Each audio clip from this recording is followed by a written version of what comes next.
It's 11/11. It's press day. Washington Post. Elon Musk takes over Twitter and fires several top executives, including CEO Parag Agrawal, CFO Ned Siegel, and policy head Vijay Gandhi. It happened. A lot of people thought it might not happen, but it happened. And not to immediately lean into a overly aggressive metaphor, there's already blood on the floor. Took the top three people, sent them packing. No one should lose their job until such time as their boss doesn't think they're good at their job. And while one could argue a more humane course of action may have been for Elon to let these people stay on for some period of time, see whether or not they're capable of aligning under whatever his leadership strategy ultimately proves to be. It's his prerogative, and not for nothing, but if you're going to go to all this trouble, line up all of this financing in order to, in some sense, hostilely take over the company, right? Like, I know we're there in the Delaware Chancery, Elon saying, I don't want to buy the company, and Twitter saying, fuck you, buy us. The reality is no one asked for his offer, and so in some sense, I think you can reasonably describe this as a hostile takeover. You take those people and you get rid of them, and you put people that you have faith in and you have trust in positions of power. When, who those people are, when they arrive into their positions, who knows? Maybe it's by the close of business today. Maybe it's Tuesday. Maybe it's the end of the calendar year. The business, I think any large business to some degree, can kind of run without top-down leadership for some period of time. It's not making any claims about how well it's going to run under those conditions. But let's be clear, the idea that because Parag or Ned or Vijay are no longer in charge, that the rest of the senior executive team or the financial team or the policy team, the idea that those people don't know how to do their jobs is preposterous. Of course they knew how to do their jobs. Again, see the footnote, how well they do their jobs, sort of how this whole thing got started. So, you gotta oust people. I think that's, quite frankly, reasonable. I know there are many people that don't like that idea, but I would wager that that has more to do with who people think Elon is and what he represents, and who people think Parag, Ned, Vijay, anyone else whose firings may be announced by the close of business, who you think those people are. I personally, for what it's worth, from what little I've heard of Vijay speak publicly, seemed like a effective person for that role. I can't speak to Ned or Parag at all. But from the outside, again, she seemed capable. Jack seemed to value her presence in that role. So if I had to plant a flag, I'd say she might ultimately prove to be a loss, if for no other reason than policy where the rubber meets the road, particularly for Twitter, which we'll get to in a minute. Time for a set. Bloomberg source: Elon Musk plans to become Twitter CEO, but may cede the role and reverse lifetime bans, including eventually for Donald Trump. I'm glad we get to this particular issue so high in the stack. In case you haven't noticed, I'm not reading all these related stories because this is half the news that Tech Meme felt was fit to print as of 10:05 Eastern Time. Is Elon going to run it for some period of time? That seems absolutely rational. How long it will take to reach out across his network and identify people who can run the business as CEO, as CFO, as policy head, to name just the open roles as of this morning. It's going to take a while. It's got to be a dialogue. If I'm Elon, those are face-to-face conversations, because what's Elon's responsibility now? It's to all of the people he had commit finances to do this deal, to turn this business into something which ultimately will not just make them whole again, but make them money. It's got to be a profitable transaction at the end of the day. I don't know whether or not he's contractually obligated to it being profitable, but so you got to have face-to-face conversations. People got to get on airplanes. People got to move around the world, and you're talking about a caliber of individual who probably already have jobs they like.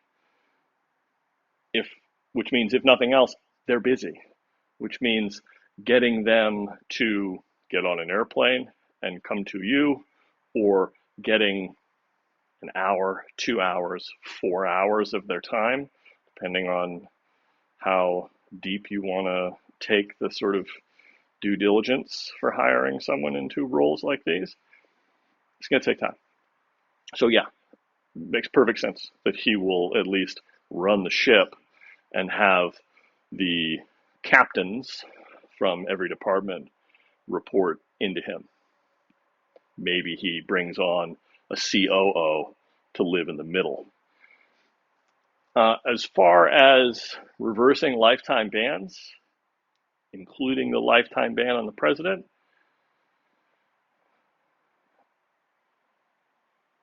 Dorsey has said publicly that a lifetime ban was a mistake. Somebody should fact check me on that. He may not have said that exact thing. But do we really believe that a lifetime ban is a mechanism, a tool that Twitter should have available to itself? Are there truly scenarios where someone should no longer have a voice at all on that platform? I don't know. There's no question that the 45th president's presence on Twitter caused a tremendous amount of consternation and fear and anxiety and fury for many people. But let's be fair. A lot of people voted for the guy. A lot of people thought he was going to take the country in the right direction. I wasn't one of those people, but I know people who were. And the degree to which I, or anyone else who thinks like me, believes that that point of view is wrong, use whatever more precise labels you want, poorly reasoned, not entirely thought out, not taking into account other uh, variables which ought to weight one's decision. That's not my choice. That's their choice. They're a citizen. They get to come to their set of conclusions. That's the entity we currently have in the United States. You can be unhappy about that, but really the only reasonable thing you have within the rule of law to attempt to make change are some well understood systems. Run for local office, agitate and advocate for your causes in public spaces. So, yeah, maybe the 45th president gets back on Twitter. Let's also consider the longer term future that at least I'm hoping comes into being. The protocol that Twitter ultimately consumes will be an open protocol. And so in that environment, an alternative platform that is, akin to Parler, Truth Social, is the only two names I recognize, or quite frankly, self-hosting. Like, let's be clear, the 45th president, in a not too distant future, in a future where Twitter rides on top of an open protocol, just like web pages do, just like email does, the president could spin up like a Raspberry Pi and hook it into the network in Mar-a-Lago and be able to reach anyone who uses twitter.com. Like, that's the future we're shooting for, is that a user can self-host and contribute using the same protocol. In that world, a lifetime ban from using twitter.com has zero value. So what do you do instead? If you're twitter.com and you want to enable your users to not see information that's published by the 45th president of the United States, you offer some other set of mechanisms, which we'll get to after the next set. Nilay Patel, The Verge. Welcome to hell, Elon. Musk won't be able to grow Twitter users and revenue without compromises and realizing that content moderation is the main product. This is the whole thing. This is, in my view, the absolute root of this is the Rubik's Cube that you need to solve in order to see a path forward for Twitter as a business.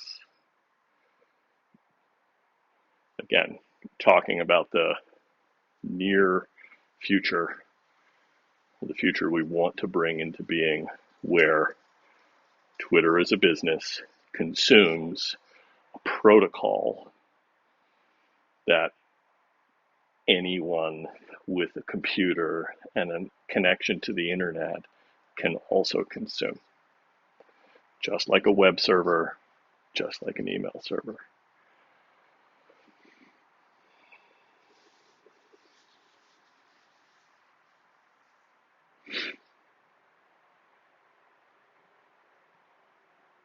You can get a group of friends together and go play hockey in the street, like Wayne's World. Or, I'm not going to use a sport metaphor here, analogy. Uh,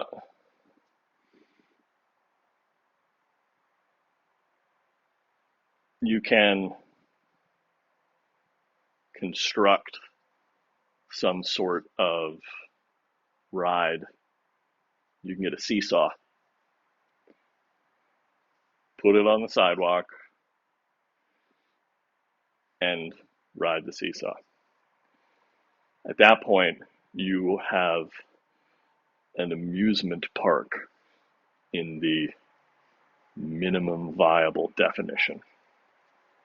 Next step up, you can go to a city park where there's a seesaw and maybe a swing set and a jungle gym, because those things require sort of more permanent installation in order to be used safely. And you can go there with your friends and you can play on all of those things. Or you can go to Disneyland. Take the same group of people, you can go to that place where there are a myriad of amusements. Wouldn't be surprised if there's a swing set or a seesaw somewhere in Disneyland, but I don't know. I haven't been there in a while. In each of those contexts, there are different rules which govern what you and your friends can and cannot do. It wouldn't surprise me if in Disneyland you are not allowed to shout profanity at the top of your lungs or point at strangers that walk by and make derisive comments about them. Part of the reason that I believe that is Disney, in large part because it's a for-profit corporate enterprise, can afford to not only set its rules, which actually doesn't cost money, it has every right to set its own rules, it's its property, but to construct all the necessary enforcement mechanisms and exercise them such that if you go to Disneyland and shout obscenities at the top of your lungs and make derisive comments to strangers, something tells me in the time a kid in Texas can stay on the back of a bucking bronco, someone will come up to you and ask you to stop doing it. And if you don't, escort you off the property. The city park,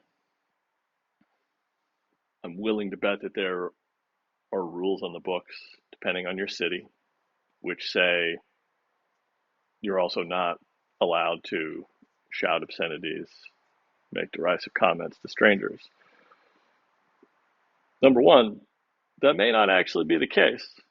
One could argue that there's some First Amendment protections which would allow people to do that in an amusement space that is provided for by ultimately democratic institution operating within the United States.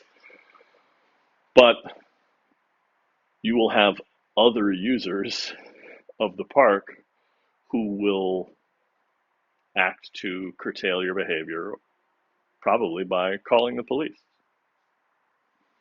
And then you get back to the sidewalk example, where the guardrails, the ultimate legal backstops, are probably the same as the park. Maybe there are some fewer restrictions. You'll notice if you go to most city parks, there's signage that says this park closes at dark, which means you can play on the swings until the sun goes down. Then you're not allowed to be on the swings anymore. Again, how aggressively is that enforced? Really flexible. There are no guardrails, to my knowledge, which would prevent someone from playing on a seesaw on the sidewalk in the middle of the night. This is America. You have every right to be out after dark. I understand that these analogies are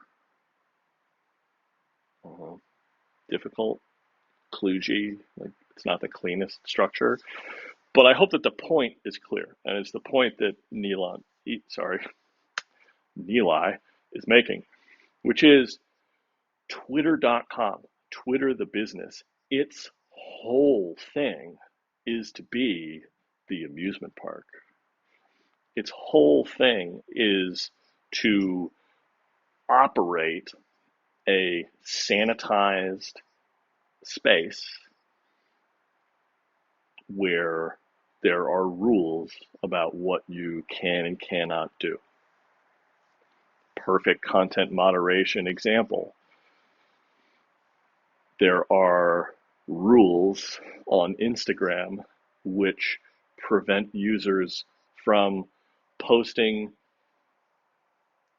nude images of other human beings. Twitter doesn't have those rules. Are there contexts where what you ought to do is different? Yeah, of course there are. This stuff is hard. But the point is, uh, if you have photographs of yourself uh, breastfeeding a child, and you want to share those with some subset of people on Twitter, Twitter will let you do that. Instagram won't. And the last time I checked, it literally has to come down to the Seinfeld rule of when does sex begin? When the nipple makes an appearance. Content moderation is what you have to untangle. It's the puzzle you have to solve. If Twitter.com, if Twitter as a business has a future, that's,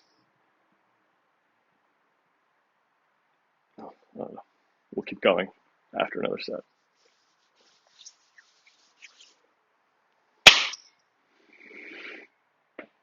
Kate Conger, New York Times.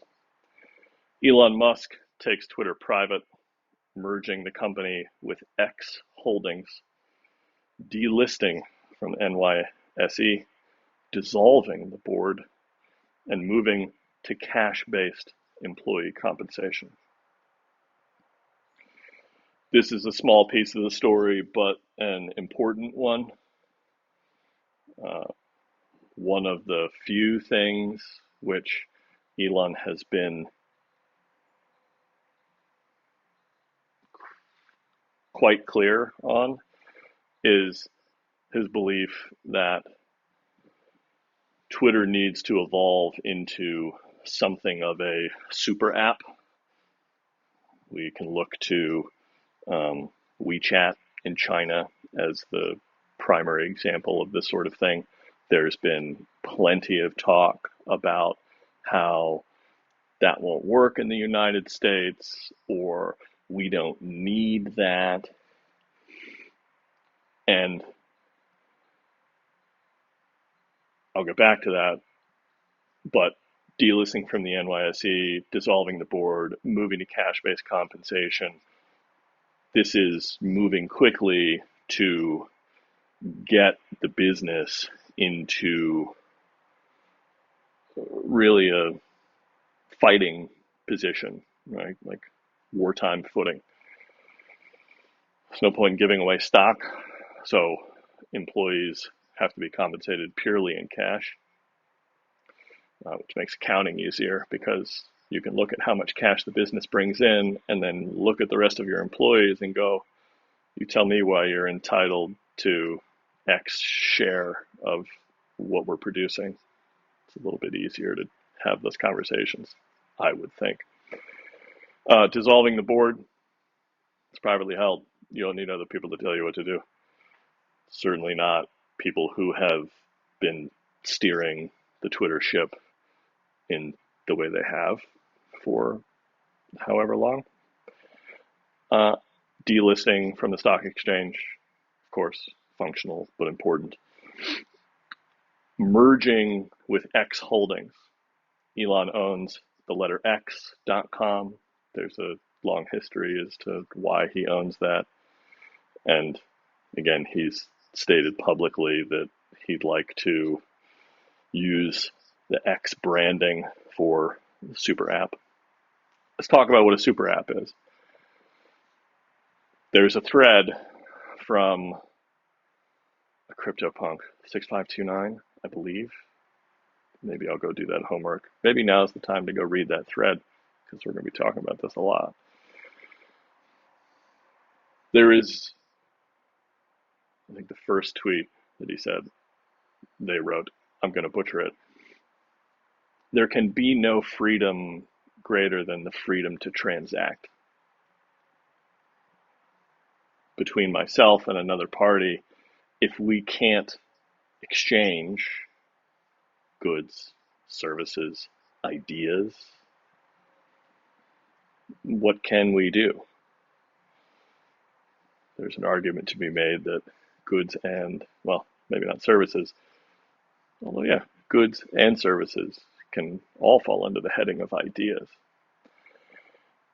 And so Twitter to date has certainly proven itself to be extremely effective as a market for ideas to move between people. And very recently, to the credit of the product team, Twitter has begun to implement the ability to have users exchange currency. Right now, I think it's gated.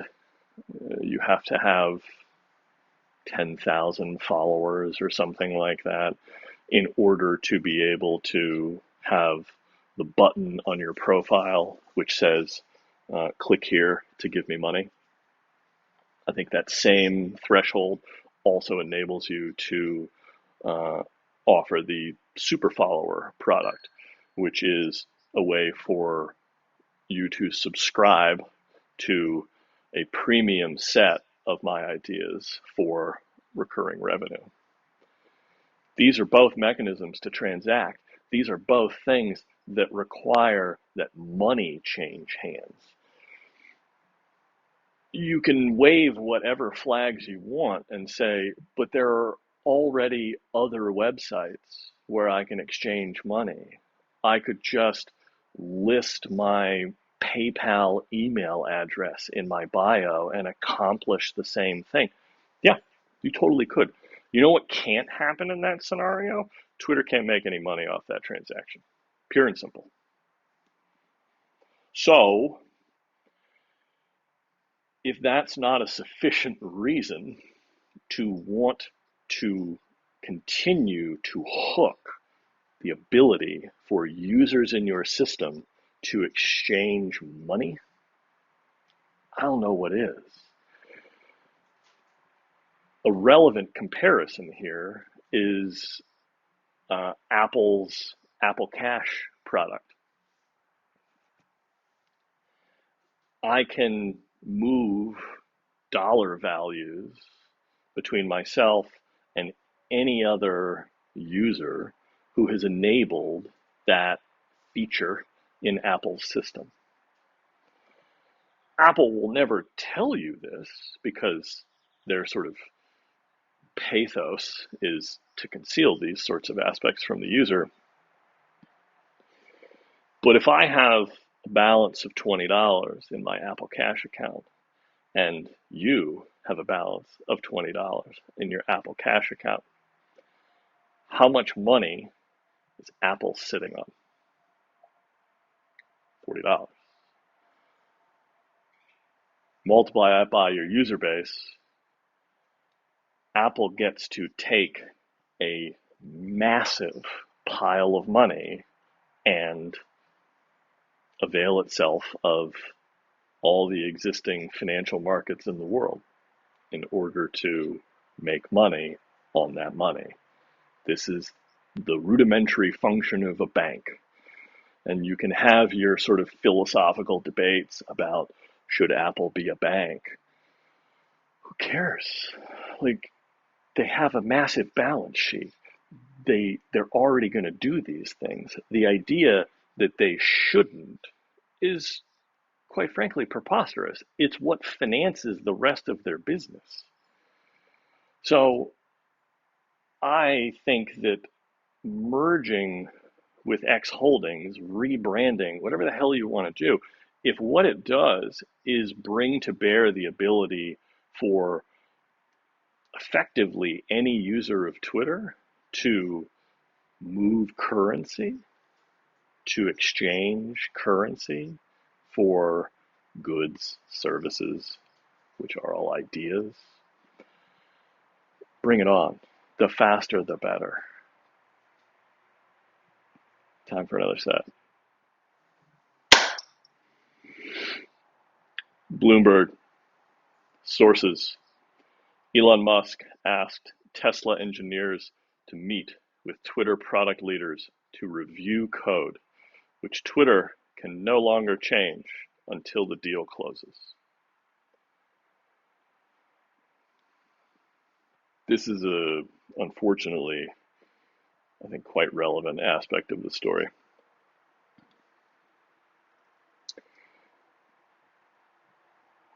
My memory on this is hazy, so I will almost certainly get one or two of the details wrong. There was, at some point during the 45th president's tenure, where their account was deactivated by a random Twitter employee. I think it only lasted a number of hours, but it happened. And that should bother more of us. Again, say what you will about the content of the 45th president's ideas, or what they represented, or how they emboldened people to commit crimes. Right? The fact that there was an arbitrary employee who had the capability to silence that user is an issue. And the way they're able to do that is, broadly speaking, because they have access to the code. There are administration panels and all manner of other things that I'm sure exist internally for Twitter's administrative teams to keep the service running the way it's intended to run. But let's be real, at the end of the day, if you understand how software works, there are a couple of places, maybe it's more than a couple, where the right flags have to be set as true or false in order for a user in the system to be visible, to be able to publish. And so I think it makes, unfortunately, all the sense in the world for Elon to look to a sort of, I don't know, red team? It's not really the right term. To look to some set of sort of software literate people at Tesla and say, I need you to sit with the people who have access to the code. Obviously, you can't sit with everyone, but at the right level, you can get tremendous view into the code that governs how the service operates. And I need you, the Tesla engineers whom I trust, to verify what is the current state of it today. Is it operating as intended? And I wouldn't be surprised, it's not clear from this headline, keep an eye on it, because there are a significant number of Twitter employees who don't like that this deal went through. And I make no claims about the rationality or level of entitlement for those people to hold that opinion.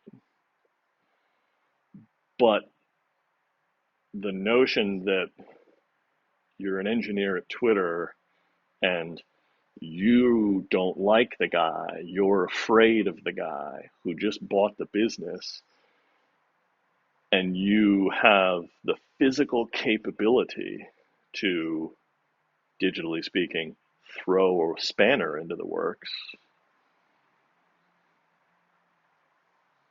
it's in the business owner's best interest to protect against the idea that you would do that. And I don't think there's a whole lot else to say on that front. That was that. Anders Mellon, Bloomberg.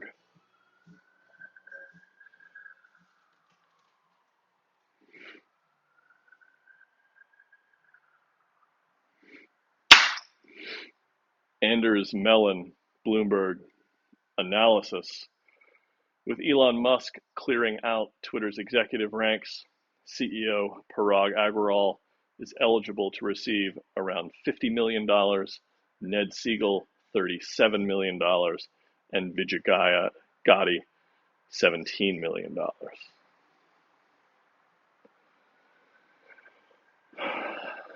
Not a lot to say here. Golden parachutes have been a thing in the business world for, I can't even fathom how long. The only thing I think is worth noting, Ned Siegel's package is worth $37 million. Vijay's package is worth 17.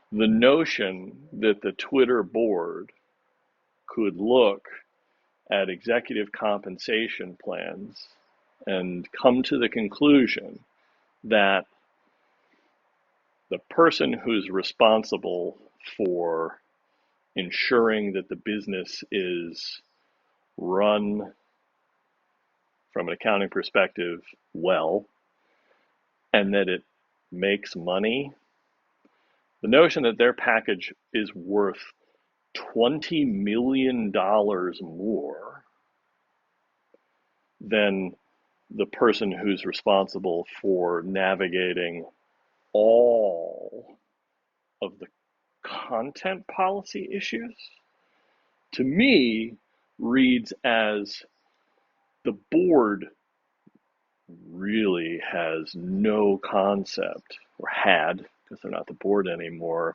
had no concept of Nilai's point. You're in the content moderation business. As much as you might like to think that what moves the needle is how willing Nike, Procter and Gamble, BMW, blah, blah, blah, whatever advertising customers you might think are the most important. And in defense of that point of view, those are the people who write you checks, individual users who have a negative experience as a result of what Vijay's org was responsible for. It's not bringing in revenue. So in some regard, I suppose it's reasonable. But man, it looks bad when a white dude is making double what a woman of color is making in the event that they're removed from their positions at the company, which is what has happened. Ugh. But I don't think there's a lot more to say there. Time for another stat. Bloomberg, since its NYSE debut in November of 2013, Twitter stock has grown 8.4% annually on average, below the S&P 500's 11% and the NASDAQ 100's 15%, due to slow user growth. There you go. We want to talk about, broadly speaking, why this is a business worth taking private. Set aside the notion that Elon's the person who should do it. It underperforms. And what causes it to underperform is, at least in the way the business is structured today, not enough users. It's not adding people quickly enough for it to outperform the index. And,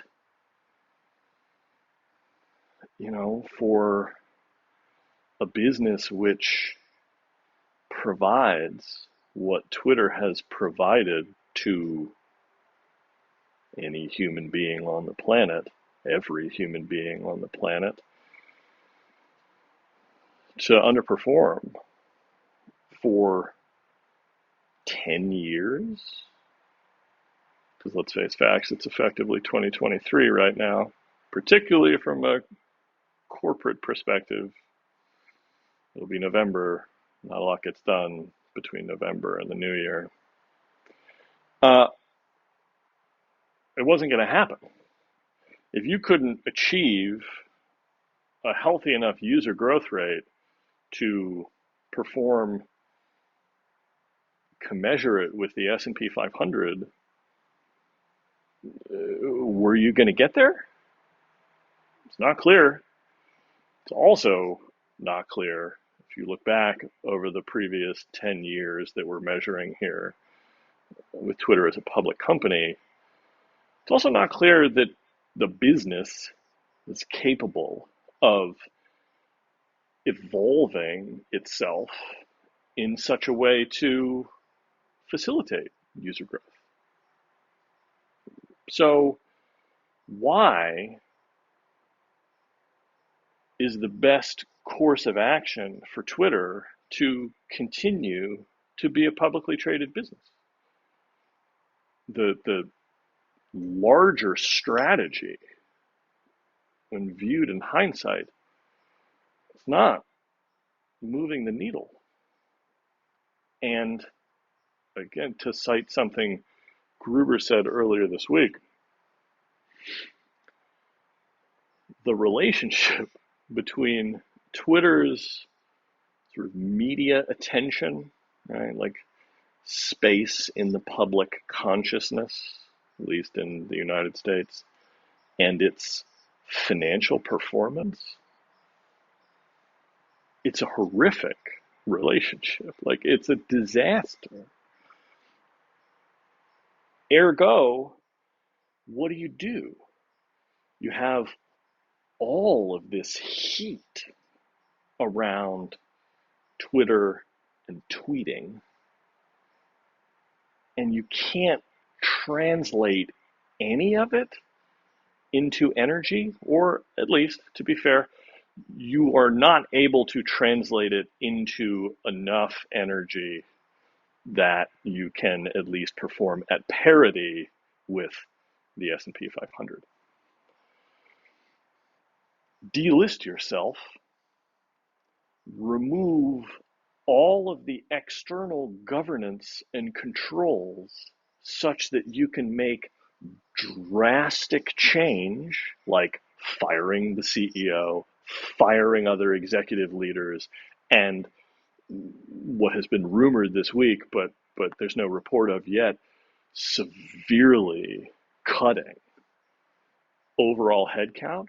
Those are the sorts of moves you have to make if you're going to change the product, the business, from something that produces a tremendous amount of heat but very little energy to something that might not produce as much heat, but the conversion into energy is more effective. I think that's the goal. I think that's why it needed to go private again. Again, is Elon the person to do it? We could spend days on that one, but it's time for another set.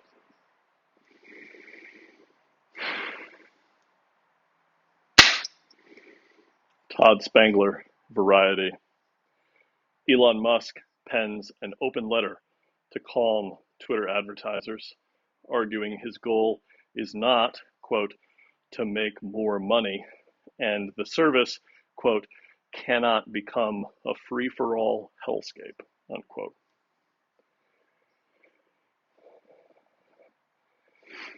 I read that letter. You know what made it super easy to read that letter? I follow Elon Musk on Twitter, and he published it on Twitter. This is the beauty of the thing. This is why the value of the thing is greater than the business. Ergo, the thing needs to become a protocol that isn't owned and controlled by a business. Making more money from advertising, of course, it's not the goal. That would be a ridiculous goal. You want to make good money from advertising. You want to make money from advertising in such a way that advertisers want to keep participating. You want to grow a pie of advertisers at the same time that you grow the pie of users. This is classic two-sided marketplace. This is why YouTube and Google are so successful. The search engine product and the email product and every other product in this stack that Google has built brings users to the table, and then AdSense, PageRank, all of the other stuff that you and I as users don't ever interact with, although I think that might change in Twitter's case. They bring advertisers. And now you got both parties at the table. They can transact, and as the business entity which provides the metaphorical table, you can get a piece. And a small piece of a massive number of participants at the table is a healthy business. So if it becomes, to quote the other piece in the headline here, a free-for-all hellscape, where if you think about the user side of that metaphorical table, there are, there's every act of sort of violence you can imagine human beings perpetrating upon one another. Advertisers have no interest in coming to that table because you can barely do business with those people. And to the extent that you might put a piece of advertising on the table, if it shows up next to someone shouting anti-Semitic hate, now you look like you're supporting anti-Semitic hate. No advertiser in the world wants to be in that position.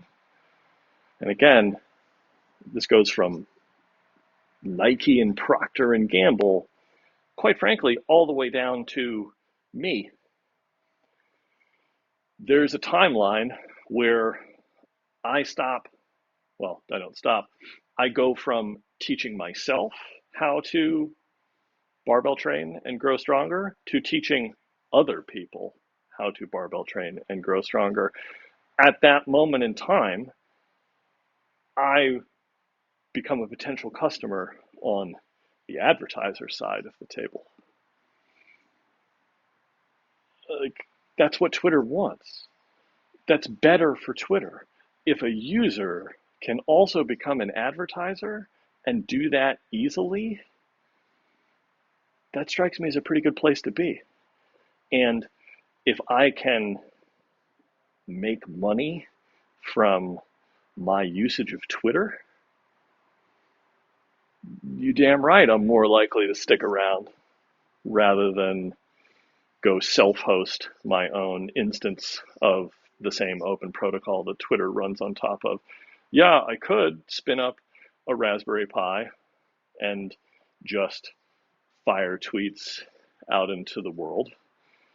But if Twitter, the business, provides greater utility to me as someone who wants to tweet about what they do with their free time to their friends and family, but also the business services that they offer, Twitter, the business, very much wants to be that thing. And so, to the extent that we're able to like highlight Elon's goals, this is a sufficiently stated goal. It's not crystal clear. Nothing's going to be crystal clear for quite some time. But not wanting the site to devolve such that advertisers don't want to participate in it anymore, that's valuable. That's an important goal.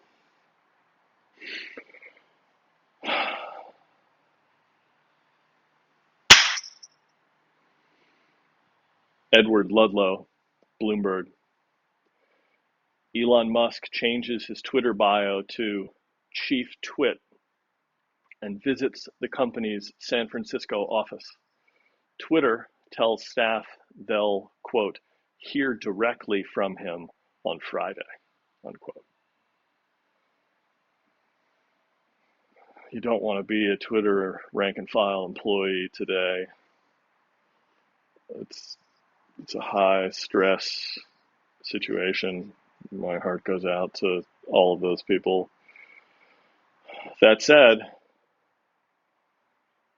I'd become a Twitter employee tomorrow because I think, as bananas as it might sound, I think the future has literally never been brighter for this business. I think that this is an opportunity for this business to not only stabilize itself and get clarity around how it's going to operate, what services it's going to provide, and how it's going to make money, but that in developing that clarity of purpose, clarity of plan, you know, it could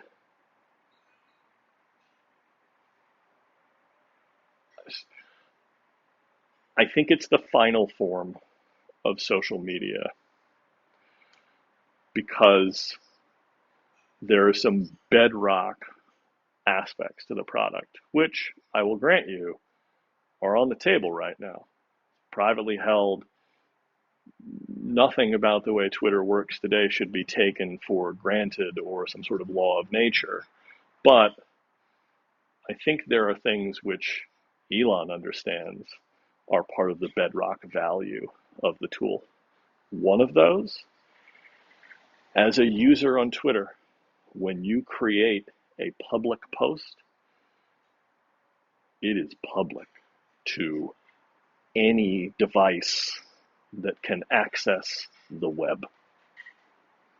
We think about it as an app because most of us who use it consume it through an app, but it's a website, or at least it's a database that has a website strapped to the side of it, which means anyone, anywhere in the world, even a user who does not have the ability to create a Twitter account for whatever reason, their parent or guardian doesn't allow them to, their nation of residence doesn't allow them to, they can consume what's posted to Twitter in public.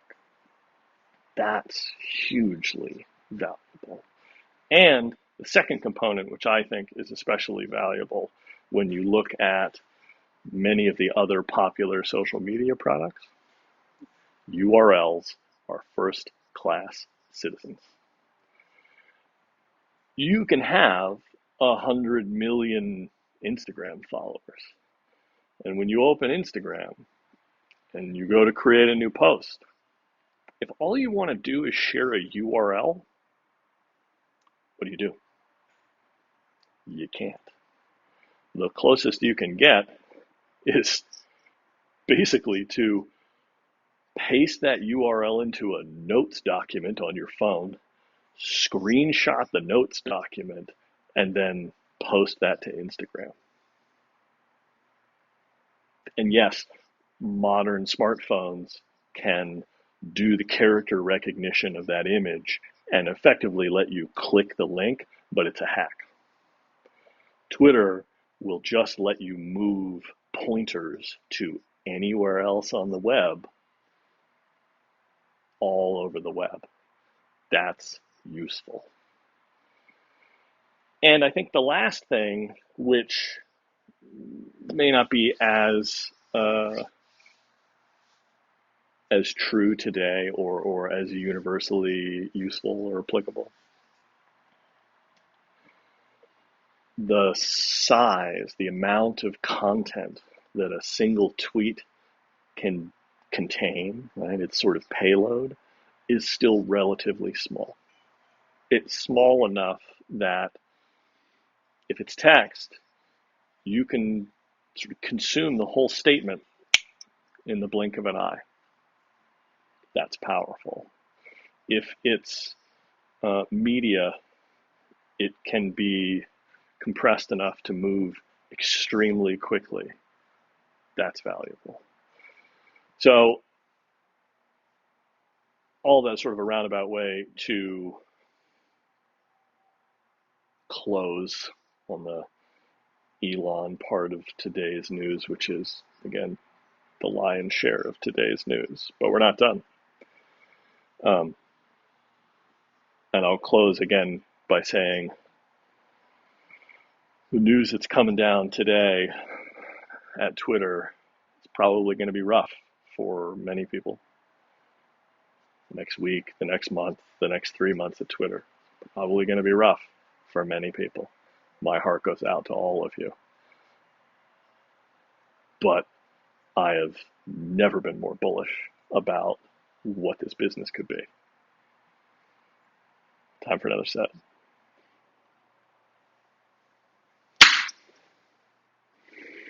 Apple reports record Q4 revenue up 8% year over year to $90.1 billion. Net income up 1% year over year to $20.7 billion. And annual revenue up 8% year over year to $394 billion. Stock is up 4% plus. Related, Kif, Left Wing, CNBC. Apple Q4 revenue, iPhone up 9.67% year over year to 42.3 billion. iPad down 13.06 year over year to 7 billion. Other products up 9.85% year over year to 9.65, and services up 4.98 to $19.19 billion. Also related, Andrew Orr, Apple Insider.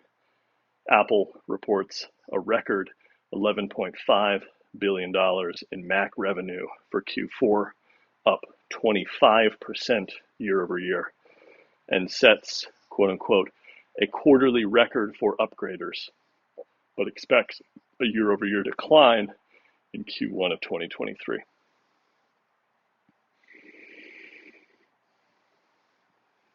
They're the best hardware manufacturers on the planet. Don't at me. Do other people make commensurate products in one category or another? Yeah. Do any of those businesses have a services component which generates $19 billion every 90 days? I don't think so. That's why they win. It's not because their screens are the best or their cameras are the best. Again, I think we've very much reached the top of that particular S-curve. It's because the experience of having your device connect to a celestial jukebox of every song ever recorded, not everyone, because being able to photograph every moment of your life and have them all safe and secure and simultaneously available across every other product in their ecosystem. Like, it's for these reasons that they keep winning. They keep being as productive as they are. There are some interesting things there in the middle. iPad being down 13%. That's a big deal. The Mac being up 25%. It's also a big deal. If I were to speculate on the sort of correlation between those two things, and I'm cribbing here from David Pierce, Dan Seifert, and Monica Chin, the Vergecast earlier this week, Macs were bad for a period of time. Like, there was a significant multi-year era where Apple laptops, because those are the lion's share of the Macs that get sold, were not great. And so I think it's plausible that the iPad filled that role for a lot of people because it was an Apple device, had access to all the same set of services. The learning curve to get from 0 to 1 on using it was effectively 0 because you already had an iPhone, and you could connect a keyboard to it and do a lot of the baseline stuff that people use laptops for. But now Mac laptops are good again. The Mac product line as a whole is on the upswing. And so maybe not as many iPads are going to get bought. Okay. I personally still believe in the modular computer dream. I've believed in that dream for a long time. I'll probably never let go of it. And so I want to continue to see investment in the iPad. for that platform to continue to grow and mature.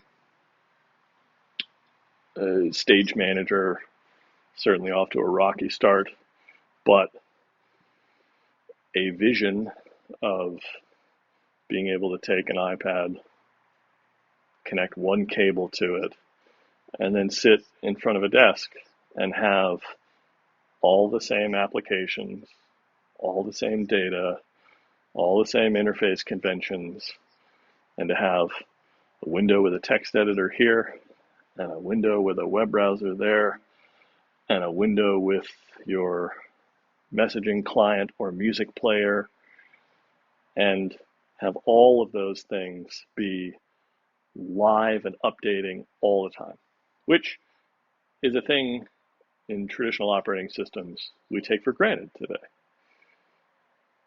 And while the iPad today can quote unquote do that with Stage Manager, it's by no means finished.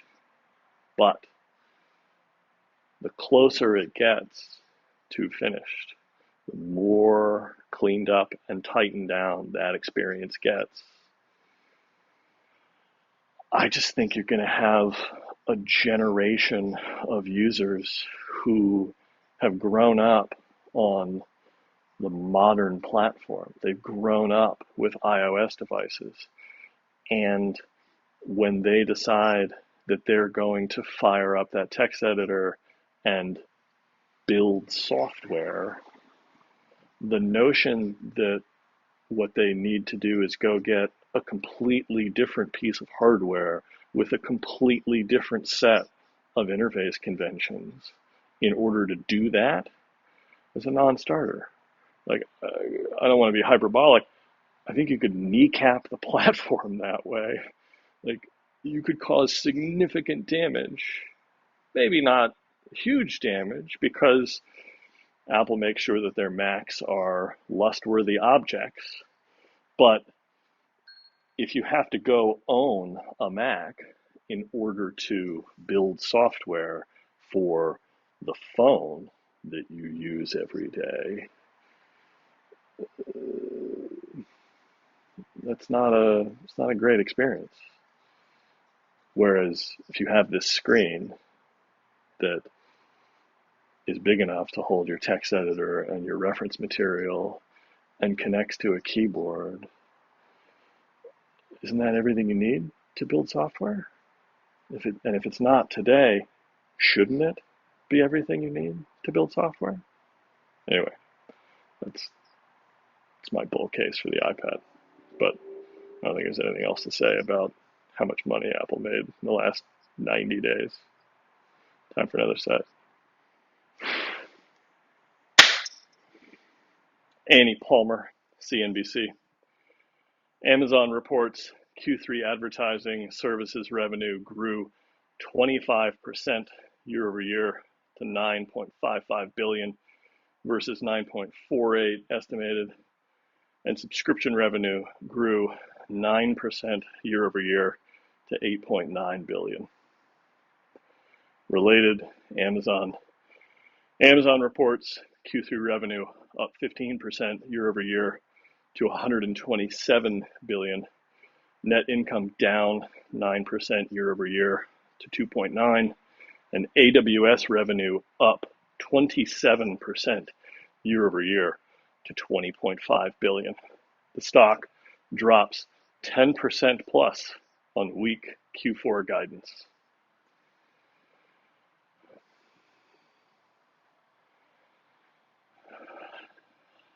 I don't really feel like talking about Amazon's business today.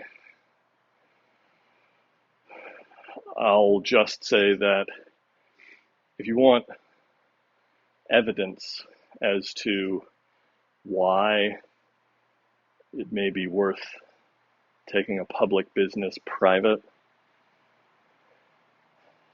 Amazon grew 15% from the same time last year. It took in over $100 billion in net income. Well, sorry, that's top line. It took in almost $3 billion in net income in the last 90 days. And its cloud services business grew $20 billion. It grew by more than a quarter from the same time last year. And the public market devalues the stock by more than 10%.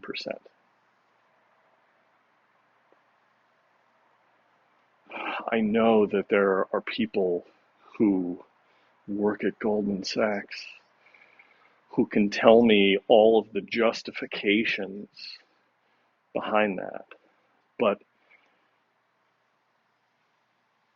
at the broadest viewpoint, if you can grow a strategic component of your business by a quarter from the same time last year, and you're penalized by the public market, what are we doing? That's all I got there.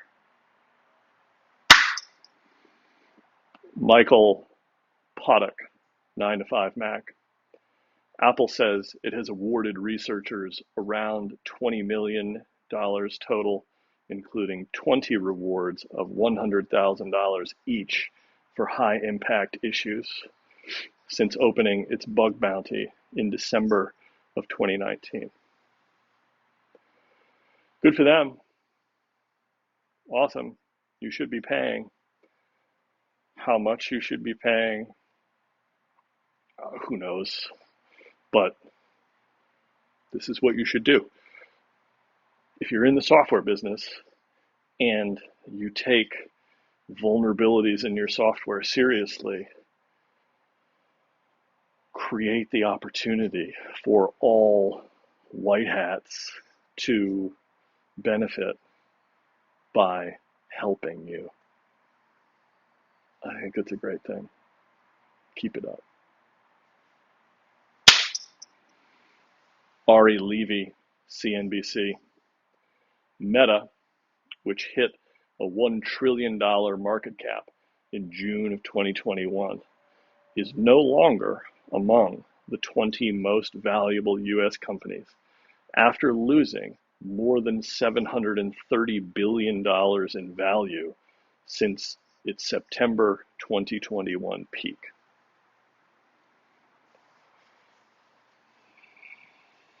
Again, Exhibit B for taking a business private. Zuck is pivoting to where he sees the puck headed. He is attempting to get the whole company to skate to where the puck is going to be. Wayne Gretzky, look him up. But because the business is still publicly traded, the public market gets to have an opinion. And that opinion has a direct relationship to how much money Meta employees earn. Is that where you want to be? Like, if you're a Meta employee and 20% of your compensation is effectively pegged to whatever the public market values a share of Meta stock at, and Meta's stock loses almost $750 billion in value, what does that represent as a hit to your income? Like, that's no joke. So, this is, again, the benefit of taking a business private. You can stop doing things like this.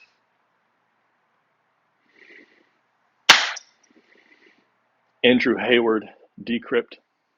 Twitter tests a blockchain agnostic tool for displaying NFTs in tweets with quote unquote select users in partnership with Dapper Labs, Magic Eden, Rarible, and Jump Trade. I'll keep this one short. Say what you will about the value of holding an NFT, but there is absolutely value in making it easy to display an NFT. This is a thing that Chris Dixon says, which I quite like and will horribly paraphrase now.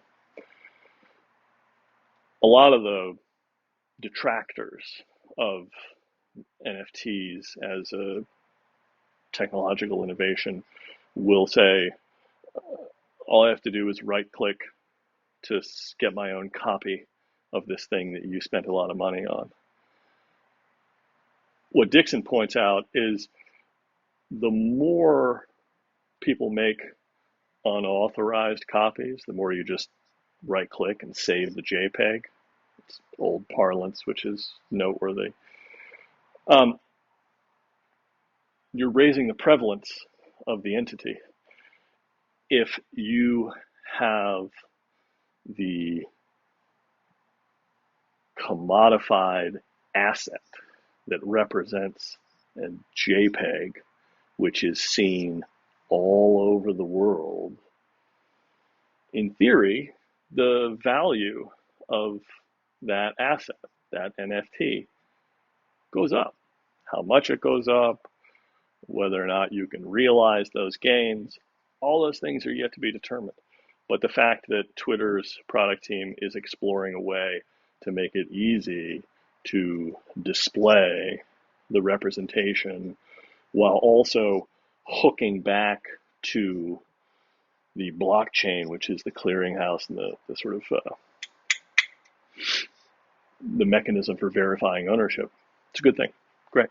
Keep going. Dylan Patel, semi-analysis. A look at the ongoing Qualcomm-Arm legal dispute as Qualcomm claims Arm plans to stop licensing its CPUs to semiconductor companies after 2024. I haven't got the horses for this. Maybe another time. Sarah Perez, TechCrunch. Responding to user feedback, YouTube splits video content into 3 tabs on channel pages: videos, shorts, and live. I'm a YouTube rookie, just getting my feet wet here, so I can't really speak to it, but there are arguably some different types of media that YouTube trades in. Video that's meant to be 90 seconds to 3 minutes long is different from a video which is 15, 30, 60 minutes long. And both of those, to the extent that they are filmed and then produced and then packaged and then delivered, are fundamentally different from a live stream of whatever is in front of the camera at that moment in time. So good on YouTube for beginning to reflect those differences in kind on the platform. That's all I've got to say.